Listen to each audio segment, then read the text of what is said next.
you're much less into the romantasy than I am. So while you're very much not in that genre, I do feel like there are fantastical elements to every historical romance, and potentially, especially in yours, from the writing perspective of having to build a world that's different from what most readers might know. So I was just curious if you see any parallels or if there's any way that you like know you're drawing on those sort of not historical romance pop culture touch points as you're creating your stories.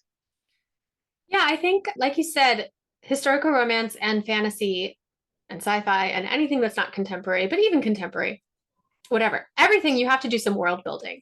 Historical romance, you can't assume that your readers will know what you're talking about the way a contemporary writer might. And so you really have to build a lot of it. And a lot of Regency readers enter a Regency romance with a fair amount of basic knowledge. But at the same time, if you're relying on that, for example, in my first few books, I would just write about the ton and I would send it to our mother who was helping me with some edits. And she'd be like, "What's the ton?"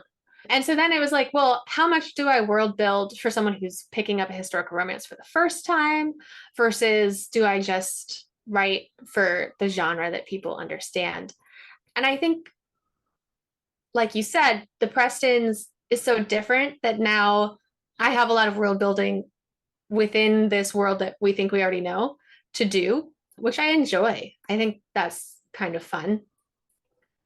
If you enjoy world building, are you ever going to branch into my favorite genre, romantasy?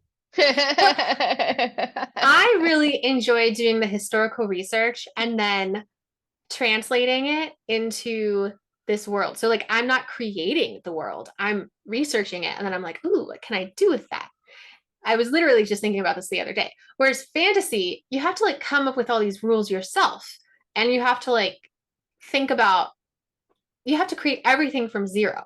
I prefer to take what's out there, which is an incredible plethora that I'm never going to be able to actually know everything about, and say, oh, these are the interesting things that I want to filter into my fiction. And then I want to add a couple of interesting things from my own imagination.